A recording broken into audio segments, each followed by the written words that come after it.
Okay, it looks like we are live. All right, awesome. So Donna, I'm just going to let people hop on here. It is 59. So if you're joining us and we're not talking, it's because we're waiting for more people to hop on. We're just waiting for you. Right, we're waiting. We're just here. We're just hanging out. It's 8 o'clock on Wednesday night. What else are we going to do with stay-home orders extended to May 4th? That's right. Here we are, one big happy family. Getting really cozy and comfortable here, definitely. Mm-hmm. So I'm also going to see if I can pull us up on my Facebook, just in case the comments don't come through. Okay. Oh, there we are. All right. Okay. I just had to mute us. So looks like we've got a couple people watching that are showing up on my phone, but they're not showing up on StreamYard here. So hey everybody, we're just kind of hanging out, letting some people hop on before we get started. So if you haven't already, grab yourself a beverage of choice. I have my raspberry tea here, but I say beverage of choice because we don't judge. So whatever. It's 8 o'clock after all, so it's 8 o'clock. So whatever you choose to have as your beverage, that's fabulous. So looks like we've got quite a few people popping on here. So Donna, I'm going to go ahead and we have one comment. Hey Jessica, my daughter's on. That's awesome. Aw, nice. Hi Jessica. Thank you. So I'm going to go ahead and get started and introduce myself and Donna and what we're here to talk about tonight. So my name is Tammi Brochman, and I had an interest to talk with Donna more in depth, or just have her come on into my world and my profile with my friends and talk about what she knows really, really well, what she knows best, and that's resiliency. And I've gone to some of Donna's professional talks, and she has an amazing presentation on resiliency. So if you ever get a chance to hear her talk elsewhere, I say as many times as you can hear her talk, go listen to her. But professionally, Donna is a national inspirational speaker and author who shares her knowledge of resiliency through times of uncertainty, loss, and grief. Donna also helps people to come alongside by providing some ways to support others in need during life's most challenging times. So do you have anything else to add to that, Donna? Well, that pretty well summarizes it. I think anything else I have, we'll be sharing as our time goes on here this evening. I think we said we'd be with everyone for 40 minutes, 45 minutes or so tonight. And, you and I talked about kind of dividing the time into 3 categories of talking about, the grief. And when sometimes people say grief, they think, well, I'm not grieving the death of someone, and that's very possible. And that's good if you're not. But I think especially now during this pandemic that we all are shuffling through somehow, we are all grieving other things, and it's very, very likely we are grieving. If you dig just a little bit, you will understand for your from yourself, what am I grieving? Grieving many things probably that are so different, and the uncertainty of how it'll all look at the other side, on the other side of this. So anyway, talking about grief generally, and then resiliency, and finally, as Tammi had mentioned, the come alongside. How can we reach out and help others who maybe do not have enough support in their lives for certain things that they are experiencing? Yeah. Okay, wonderful. I'm getting a little bit of feedback on my end. I don't know if you can hear that, Donna. I hope others are not hearing it. I don't hear it on my end, Tammi. Okay, good. I'm glad. Then that's what I really care about. So, yes. So I just want to kind of dive right into this. So I know that, especially lately, and especially even just the last couple of weeks, that I have noticed that things that normally don't really bother me are really starting to either annoy me or really maybe even kind of set me off. And sometimes it surprises me. It jumps up and gets me when I don't even realize that I didn't even feel like I was upset or anything. So I'm guessing that that is a part of that whole grieving process. So I don't know if you want to maybe talk a little bit more about what that grief looks like. Yeah, well, I think, and I relate to that because I've never thought of myself as being moody, so to speak. But what I've noticed about myself is, and what I'm grieving, one thing is not understanding myself as well as I did before. That I was more predictable, even in my own mind and heart, and in my own life. And now I don't know. I can get up in the morning and it's very, I can, maybe I'm fine and I'm like, okay, I got this today, or not. Some days not. And so I think, and I also grieve. I grieve the way the world out there used to be. And an example of that is yesterday was a good day. I'm kind of I think I need solar energy. I think I am one of those people that does better with sunshine. So yesterday was beautiful, right? I went for a long walk and I was fine. And then I decided to run out and pick up something for dinner. And I just, my whole spirit fell when I got out into public, because then it was very real. What this social distancing feels like when you don't feel it when you're here at home. But when I went out into it, it was very odd. And anytime I've been out in the last 2 weeks or so, I feel the same thing. People don't want to look at you. They avoid eye contact. Many people, I see this look of fear and anxiety in their eyes. So I grieve the way, one thing we realize is how much we took for granted before, Yeah. Boy, I'm like about everything, it seems. So that's a couple things that come to mind for me right now. There's others, but those are the two that kind of stand out. Okay. Yeah. So the people, not wanting to look at you, and I think especially more since they came out and said that that corona can be spread through just talking. So I think that I've definitely noticed that even more, when even if you just go grab a few groceries, or you're there to pick up a grocery order or something from, the Walmart pickup lane or something. Yeah. It's just very different. It's just very quiet and somber. Yeah. And even though, they've got, like in a lot of the stores or whatever, they got stickers on the floor and a 6-foot rule. And it's like, well, sometimes if you're both going down the aisle, width-wise, there's not 12 feet. So you can't really get 6 feet apart there. But, and people, I don't know. And now more people are wearing masks, which I think that's a great idea. But then you see even less of a face. Then you don't even know if they're smiling or not. You can't see the smile and the nonverbals, that just means so much to us as humans, I think. And I've always been the type that I will strike up a short conversation with a stranger very easily.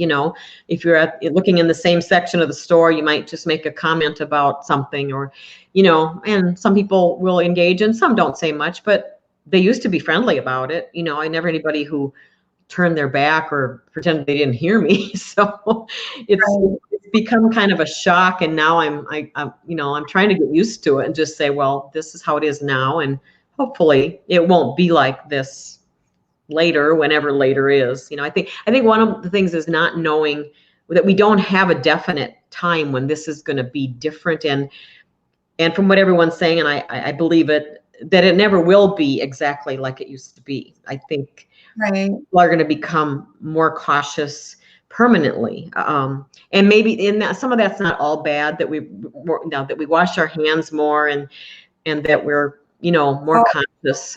Yeah. Touching your face, all that, yeah. How many times, Steve, I never realized how many times I touched my face. Yeah. And I know this stuff. I was a dietitian in the food service world too. I know this stuff, but just like, okay, so now I just reached up and touched my glasses. I've I should put out a prize for anybody that can count how many times I touch my glasses in this one episode. When you just go to just scratch your eye or, whatever, it's very difficult, and I don't know, that takes such conscious effort to not do that. And that's what they said about the masks, that it keeps you from at least touching your, Right. nose and mouth. But Right. it's Right. crazy. It's really crazy. I describe it as, and I'm old enough to remember the Twilight Zone, that show way back when, or at least, some sci-fi of some kind. And I don't like sci-fi. So this is, for a couple reasons, I'm not liking this, but it is what it is. And we make the best of it. Yeah. Yeah, definitely. So speaking of making the best of it, what do you have to say to people who are, okay, so we've identified the fact that, this really is a grieving process that we're going through. So what advice do you have, or do you typically give to people that are going through the grieving process, maybe to build up that resiliency? Yeah. Well, and some of it you might tap into that you've already, from past experiences of grief and traumatic events in a life. Sometimes we can pull that up a little bit closer to reality now and put them into practice. And there's several areas of resiliency. The one thing, that's really important to guard against is trying to squelch what we're really feeling, and just deny it. And I talk about this in the resiliency workshop. And actually, it's some information that I gleaned from Brené Brown's book, The Gift of Imperfection. And she shared in there that, we can find many ways to dull the pain, right? To kind of close out the dark, through food or drink or money or spending or internet, web searching, TV, 12 hours a day, whatever it might be. We can find all kinds of ways to just concentrate on something else so that we don't have to think about what really is causing our anxiety and our stress and our grief. But something she said I thought was really profound is that what we have to remember is if we're going to choose to use those to shut out the darkness, we also will be shutting out the light.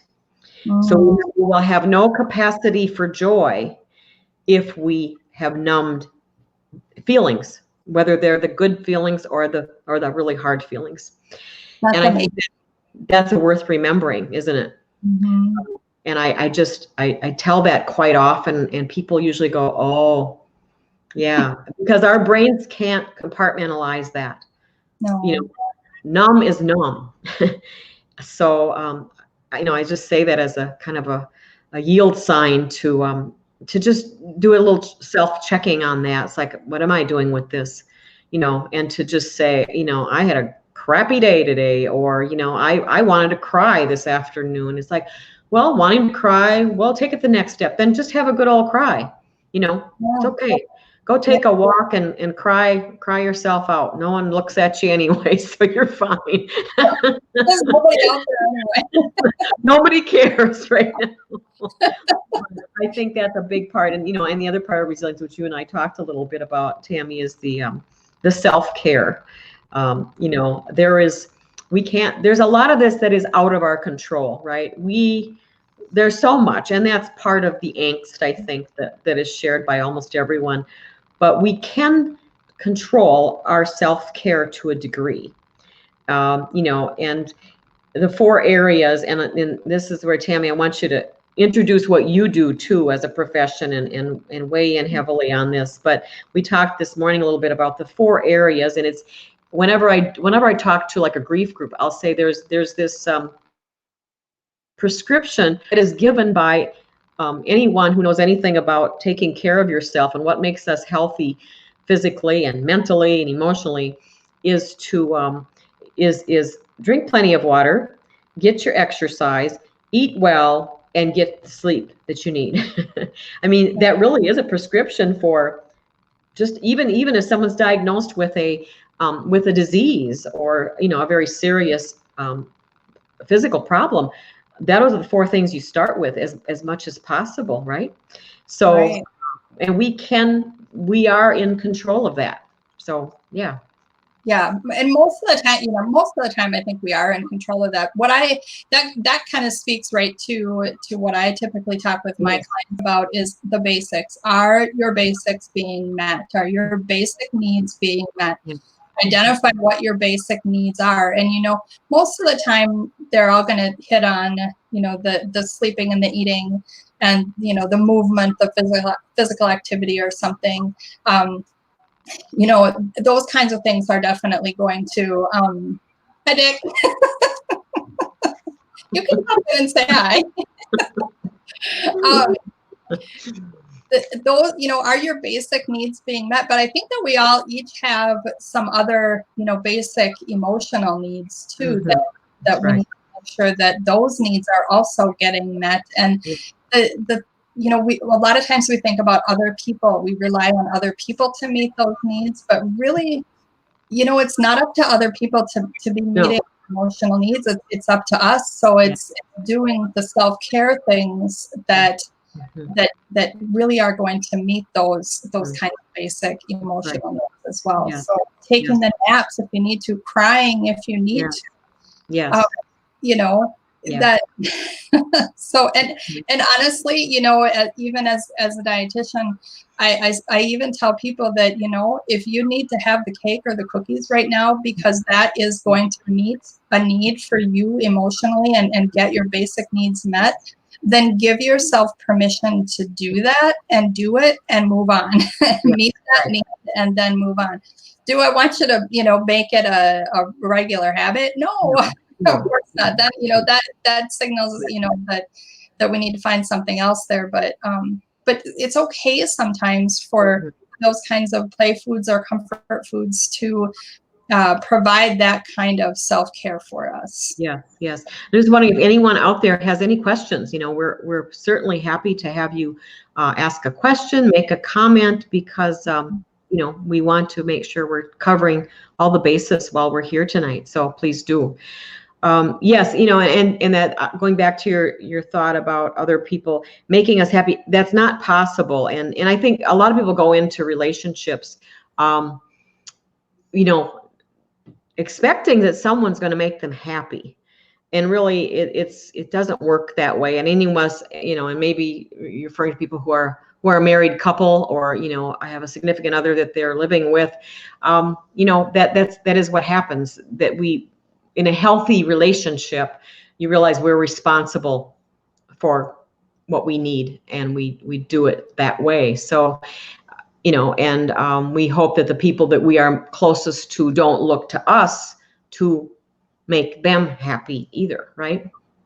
Right. So, do you have any tips or advice on that, on how to have that conversation, or how to, if you can, if you happen to be identifying that with somebody who's close to you, do you have any tips, what to tell them?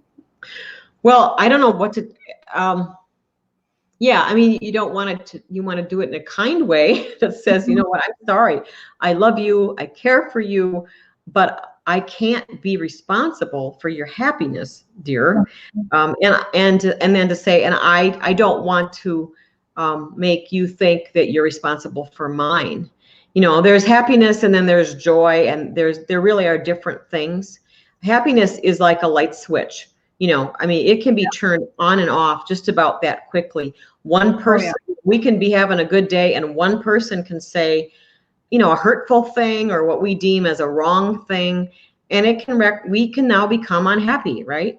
Well, people are going to continually disappoint us if that's how we're going to live our lives. It just is how it is. It's like I said, it's like a switch we can turn on and off. And it's I talk a lot too about lowering your expectations. So lowering in two areas. One, to lower the expectations we have on ourselves, because depending on the type of personality you are, and if I mean, goodness, the list we maybe kept every day before the pandemic began. We don't get to do a lot of those things because we aren't going to, because we're staying home, or we're now working from home, and our work environment is very different, or we weren't homeschooling children before this happened. So Right. It's very different, and yet if we lower those expectations and just deal with the reality of what life is right now, deal with it and say, I'm going to have to switch gears here for a time, and I'm going to expect other things from myself. Maybe I'm going to expect that, and I think routine is important even now. Just because you have no place you have to or can go, and does it mean you should just get out of bed when you want to, if it's 10 o'clock or 11 o'clock, or should you stay up till 2 a.m. watching movies? I think it's better if we maintain a routine that helps us to feel like something's normal still. So getting up at the regular time and doing your morning routine, for me, I have a chair in the sunroom, and that's my spot, and I sit there and I read and I pray, and that's where I begin my day with a cup of hot tea, and that's my first thing I do in the mornings. And then try to get some type of exercise. And I talk about we and myself alone, sometimes we do a lot of walking. We started walking a lot more, and I'm really grateful that the weather is what it is. Should this have happened back in December or January, to literally be stuck in the house, that would have been worse. If there's a worse, that could be worse, right? So I just, but I have just found YouTube a few months ago. I thought, because I was no longer going to the gym, and now we can't go to the gym. So what's the next thing then? And not everyone has a home gym. So you turn on YouTube and you search for exercises or programs. My goodness, there's an endless amount of them. Yeah. I see Mary. Yeah, FaceTiming with people really helps to feel a connection, since we aren't able to see people in person. Yeah, just anything, even this, right? Seeing real people and seeing some familiar faces.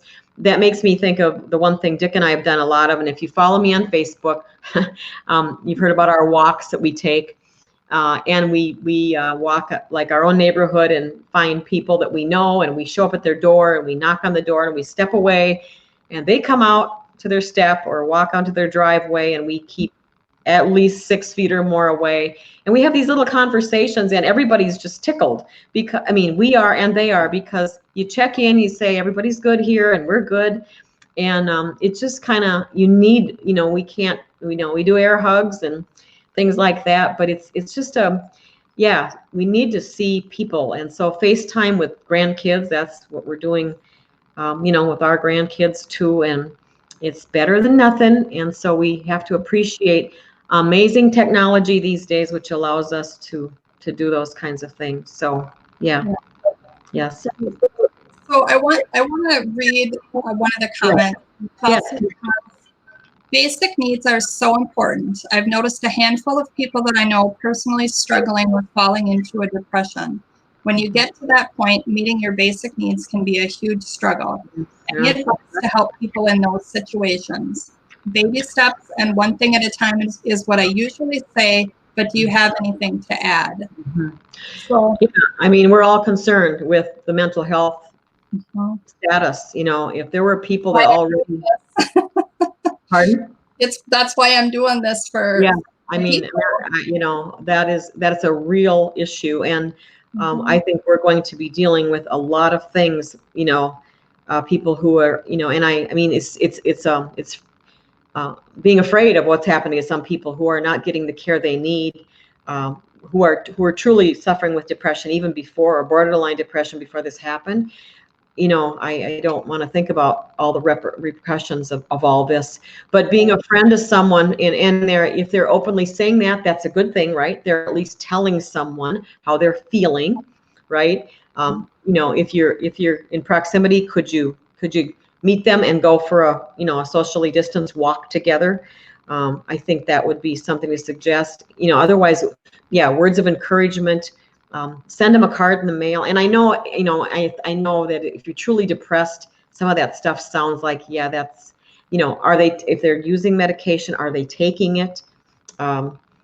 staying in close contact and to let them know that there's people that still care. And I mean, depending on the level of depression we're talking about, making sure they have a phone number for a hotline if they need that, to encourage them. There's no nothing to be ashamed of with calling for more help. Professionals on the other end who maybe can coach them through. So just don't be afraid to be real about what's going on. And if you sense this, if there's some history there already, to say, how are you doing? And then when they go, oh, I'm fine. No, really, how are you doing?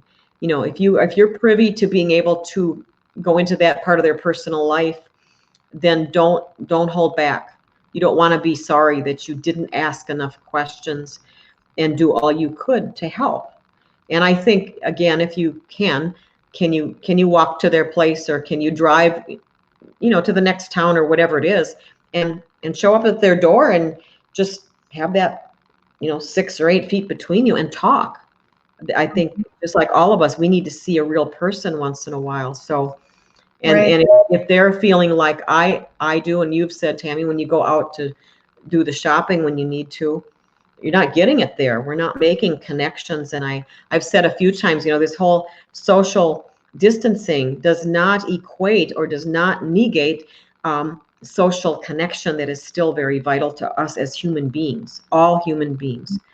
There's also the lack of touch. Think of people who are living alone, and they have no one touching them. I mean, be it a handshake or someone rubbing your shoulders or a pat on the knee. They were already feeling that before this started, and some of them, they found it by being part of a different, another kind of social group or a church where it's okay to hug and greet each other. And so, and I think of people I know that are grieving the death of a spouse, partner, and they're sitting alone, and now they're grieving this death, plus the kids and the grandkids can't come in to visit. So there's nothing good about what we've just said here, and there's no pat answer. Yeah, Chelsea, yes. So difficult for the huggers, for sure. Yes. And Chelsea, I've just gotten to know recently, because she's begun the great things here in Hastings with the birthday parades and multiple other things. So if you're on Facebook, you're seeing all the great things she's done, and she's got 3 kids, a baby, and I don't even know how she does all that. But hats off to you, Chelsea. Thank you. Yes, the parades are wonderful. And that's another thing. You don't have to know these people who we're doing the parades for. Just show up, and I tell you, it will make you smile as you drive by, waving and saying happy birthday to whatever the person's name is, and they smile, and you got people in tears. I mean, and it's happy tears. It's thank you. Look at all these people that came out today, for this. So find some things that are already being offered and participate. And I think that lifts our spirits. We think, well, I can contribute this way. I can't do some of the things I used to do right now, but I can contribute like this. I know someone who's, she's struggling, and she said, I started making masks. I thought, if nothing else, I'm going to help somebody. And she's sewing masks. So there's a list of things we still can do. Yeah, I find that for myself, when I get into feeling a little bit bummed out, and I won't use the word depression, because I don't think that's where I go, but I myself fancy myself a caregiver type of personality. So when I start getting that way, I notice that if I focus on someone else, and I focus on helping somebody else, and how do they need my help, what can I do for them, that also will lift my spirits. So Chelsea, if you know that any of these people are kind of that caregiver spirit, if there's anything that you can ask their help with, that may be something that will help to boost their spirits a little bit. If somebody's coming to them asking, and saying, I need you, just to be needed, is the other, I think the other half of that social contact piece of the puzzle, is that, it's, as humans, I think that we need to be needed. And so reaching out to somebody to say, hey, I really need your help with this. Can you help me do X, Y, Z, whatever it is. Yes. is sewing masks or It is. you It know, is. and then Yes. you had said about the driving over, if you can go to someone's house, I kind of envisioned this, bringing a couple of lawn chairs and having parking at opposite ends of the driveway or something, and just having, a cup of tea and a conversation out in the sunshine in the driveway. That can really help to, get that sunshine and boost the spirits that way too. So Yes, for sure. For sure. all right. Any, So any other comments there, Tammy, that we can? there are not anything beyond the so difficult for the huggers. Gina says it's so hard. Chelsea gave a little monkey icon. She likes the ideas that we gave her. Gina also says doing a video via text helps. So there's lots of ideas, and I encourage all of you, if you have other ideas or things that you've done, have helped you, post it in the comments so that other people can see that as well. Yeah. But I want to make sure that that I talk about this coming alongside.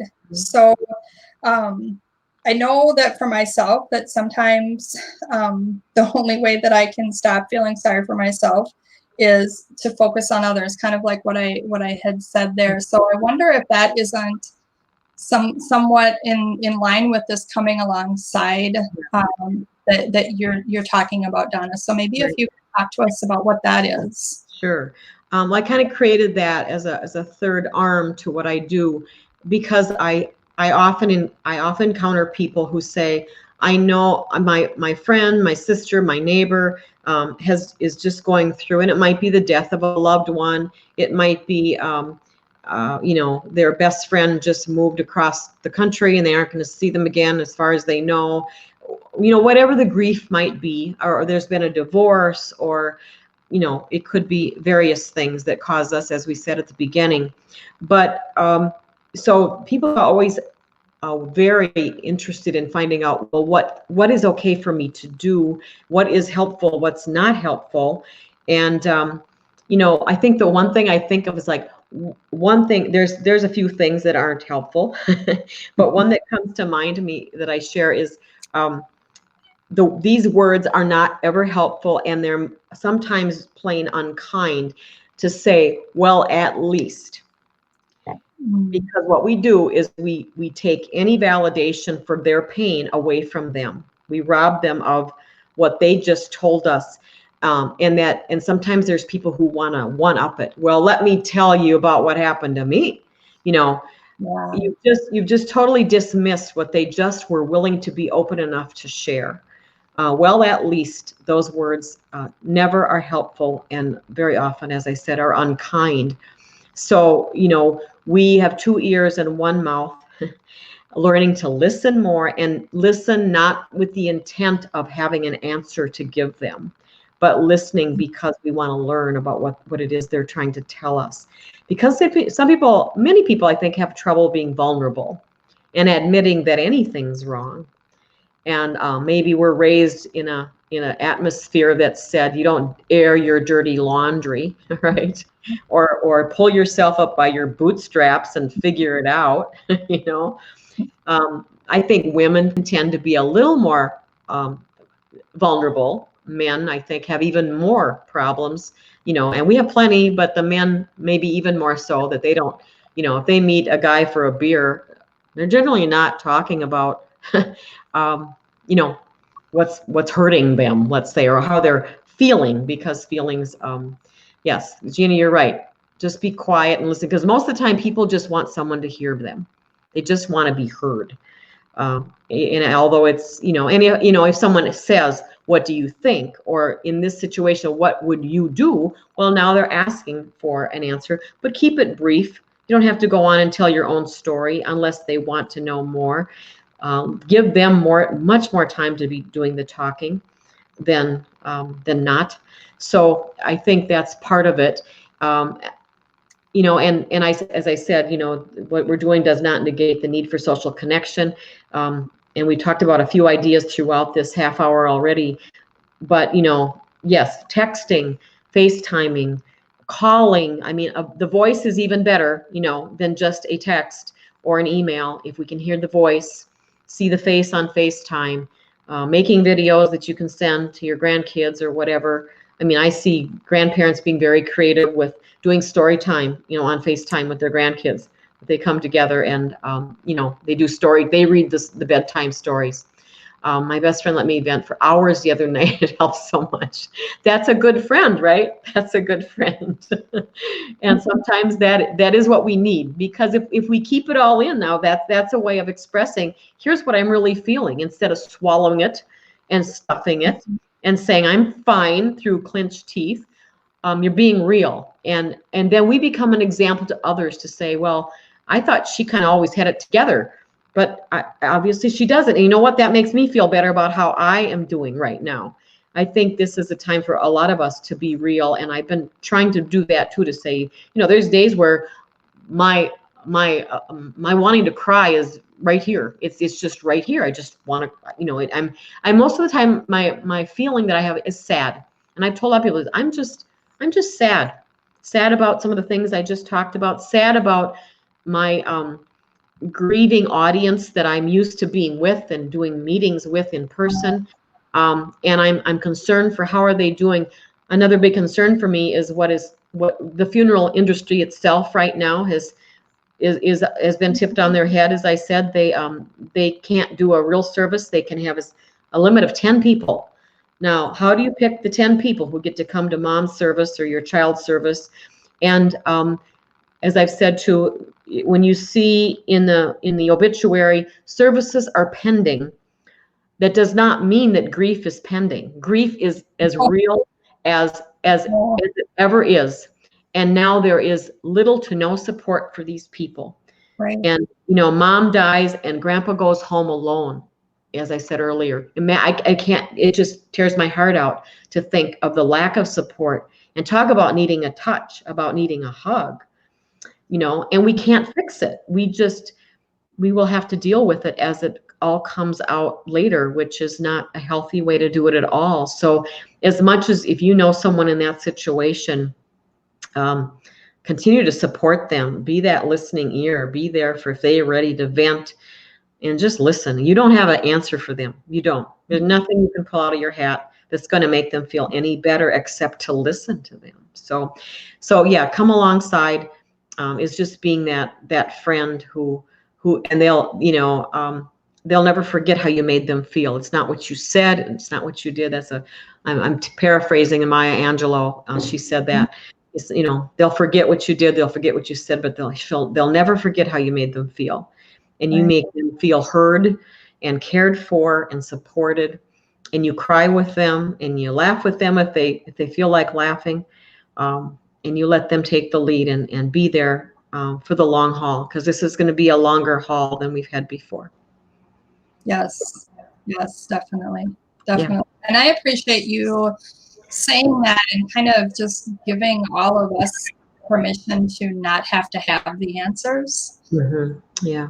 Because I don't think that maybe everybody has heard that in their life, that they don't have to have the answers when, you don't have to solve everybody's problems. Sometimes the frustration or the venting or whatever is what it is. And you just being there and being that ear is really where the benefit is. Just saying things like, I'm really sorry that you're going through this. I'm here for you. I wish there was more I could do. But also engaging in, if you knew this person who, we're talking about death in this instance, but if you knew the person who died, I think what's really cool is to say something like, you know what, I miss her too. Can I tell you a story? And maybe there's a memory you have of that person. And, even though for us, it's been 28 years since Tim's death and 26 years since Oleg died, still, every now and then, not as much as we'd like, but still now and then someone shares a story. And there's some who say, maybe I told you this already. I always say, oh, I don't think so. And maybe they did, but I want to hear it again, because you know what? It means they're going to say their names I'm going to hear Tim's name in a story. And never, ever, ever hesitate to say their name. You know, people, I want to hear from people who don't know how to help. They say, well, I'm afraid I'll make them cry. So, and I'm thinking, and so what? And you know what? The tears are always right there. And what you do is you give them permission to let them flow. And that's giving them a release of some pain for a time. Yeah. So never, ever avoid saying their name, telling a story, asking a question about them.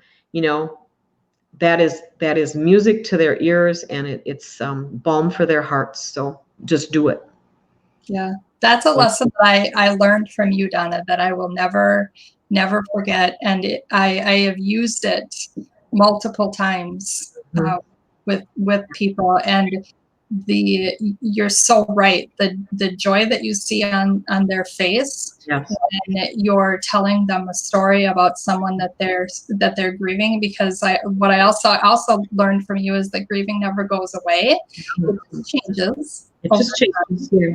If you're doing it in a healthy way and helping yourself and getting the help you need, you learn to hone your skills of doing it.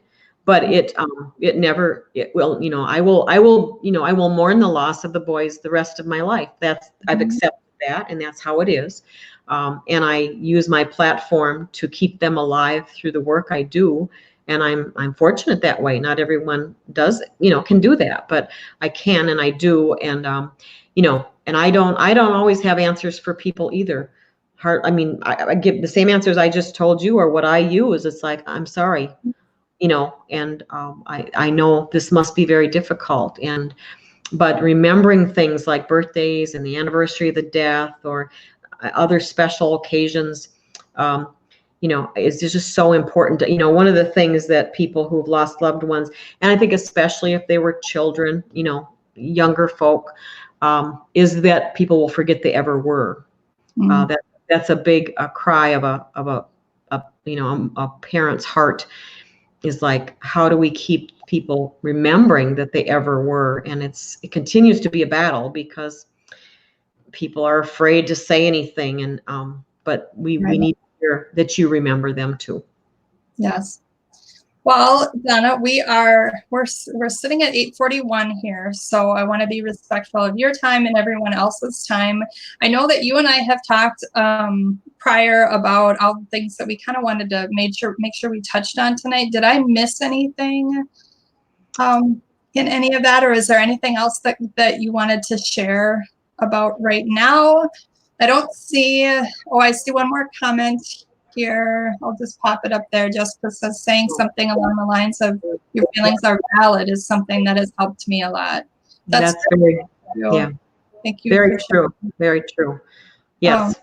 Yeah, validating your feelings with knowing it's what you're feeling is okay and right. You own them, and no one should tell you, because that's the other thing I hear people say, oh, you shouldn't feel that way. Like if somebody's feeling guilty over something that happened in their life and having to do with another person, whether it's divorce or death or whatever it might be, you shouldn't feel that way. It's like, you can't take my feelings away. They're my feelings. Now, will I grow through them, and I won't feel like this forever? Hopefully. But there are times when that's the best we can do. And that's why not saying, well, at least, because you have not, that's not validating at all. That is dismissing what they just said, and it doesn't help. Yes. Right. Well, I am so grateful for your time, Donna, and your wisdom. Definitely. I think Lori had commented how wise you are, Donna. I am very grateful for your wisdom and your generosity.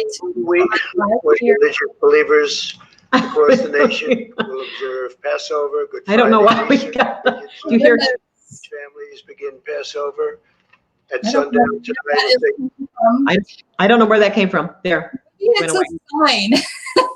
It's a sign that it's time to pass over into. Time to wrap it up. Time to wrap it up. I don't know. All right.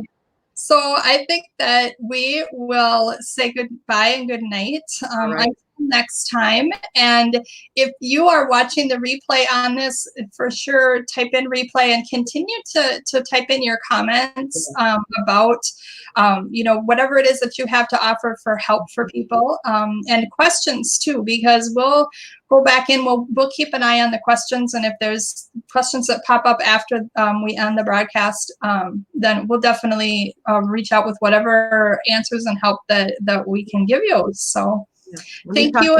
We talked about doing this again. If there's a need, we could certainly pop back in a week or two and do something else. And if we get ideas for other topics that would be helpful, let us know that too. Yes, good point. Good point. So if you have ideas for other topics, make sure that you pop those in the comments or message Donna or I, either one, with those ideas. So. Great. All right. Well, thank you, Tammi. It was fun to be with you, and I appreciate your putting this together for us. And thank you for everyone who was watching. Yes, thank you, everyone. This was a lot of fun. So we will talk soon. Good night. Okay. Bye-bye. Bye.